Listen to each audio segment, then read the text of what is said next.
Hello, bachcho. Let's read the question. The question says, in each of the following question, a statement of assertion is given by corresponding statement of reason. Assertion: Euglena is a plant due to the presence of chlorophyll. Reason: Euglena cannot be classified on the basis of two kingdom system. Of the statements, mark the correct answer as option 1, both assertion and reason are true, and reason is the correct explanation of assertion. Option 2, both assertion and reason are true, but reason is not the correct explanation of assertion. Option 3, assertion is true but reason is false. Option 4, assertion is false but reason is true. इस question में हमारे पास assertion और reason statement given है. assertion statement में कहा गया कि Euglena एक प्लांट है क्योंकि इसमें क्लोरोफिल प्रेजेंट है, एंड रीजन स्टेटमेंट बताया गया है कि यूग्लिना को हम टू किंगडम सिस्टम के बेसिस पर क्लासिफाई नहीं कर सकते हैं. इस क्वेश्चन में हमारा की कॉन्सेप्ट है किंगडम प्रोटिस्टा. किंगडम प्रोटिस्टा में इंक्लूड किए जाते हैं single sailed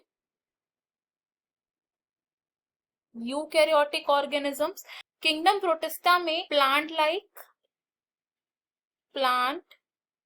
like animal like and fungi like organisms पाए जाते हैं, यानी कि एक इंटरकनेक्शन फॉर्म करता है बिटवीन दीज किंगडम्स. अब किंगडम प्रोटिस्टा का एक मेंबर है Euglena. Euglena belongs to euglenoids group of kingdom Protista. अब ये जो यूग्लिना है, it is unicellular green aquatic organism. Euglena को कुछ टैक्सोनॉमिस्ट ने क्लासिफाई किया एज एनिमल्स और कुछ टैक्सोनॉमिस्ट ने यूग्लिना को क्लासिफाई किया एज प्लांट्स. एनिमल्स क्लासिफाई किया गया यूग्लिना को by some taxonomist because of the animal like movement. Euglena में प्रेजेंट है फ्लैजिला. यूग्लिना में दो फ्लैजिला प्रेजेंट होते हैं, आउट ऑफ विच एक है शॉर्ट फ्लैजिला और एक है लॉन्ग फ्लैजिला. तो इस फ्लैजिलर मूवमेंट के वजह से यूग्लिना को कुछ टैक्सोनॉमिस्ट ने एनिमल क्लासिफाई किया गया था और कुछ टैक्सोनॉमिस्ट ने यूग्लिना को प्लांट ग्रुप में क्लासिफाई किया था, क्योंकि यूग्लिना में क्या प्रेजेंट है, क्लोरोफिल प्रेजेंट है which is similar the chlorophyll. Euglena को एनिमल्स में क्लासिफाई करने का एक रीजन था उसका मोड ऑफ न्यूट्रिशन भी. अब अगर बात करें about the mode of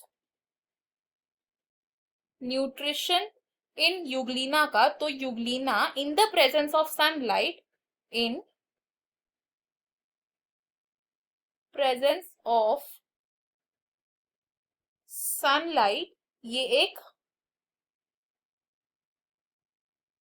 photosynthetic autotroph की तरह बिहेव करता है, यानी कि सनलाइट को यूज करके अपना खाना सिंथेसाइज करता है. लेकिन इन द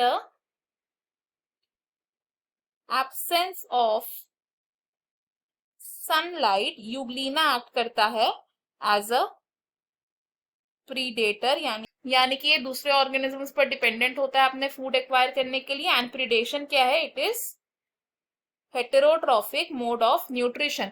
तो हम यहाँ से क्या कंक्लूड कर सकते हैं कि यूग्लिना को हम टू किंगडम क्लासिफिकेशन सिस्टम के अकॉर्डिंगली क्लासिफाई नहीं कर सकते.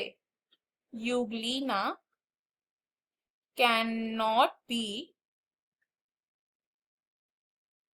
Classified according to two kingdom system. ऐसा क्यों? क्योंकि यूग्लिना ना तो कंप्लीटली प्लांट है ना ही एनिमल है. अब अगर हम अपने असर्शन और रीजन स्टेटमेंट देखें, इसमें से हमारा असर्शन स्टेटमेंट रॉन्ग होगा बिकॉज यूग्लिना सिर्फ एक प्लांट ही नहीं है, उसकी एनिमल लाइक कैरेक्टरिस्टिक्स भी पोजेस करता है यूग्लिना. एंड रीजन स्टेटमेंट हमारी करेक्ट है, तो हमारा करेक्ट आंसर ऑप्शन 4 होगा which says assertion is false but reason is true.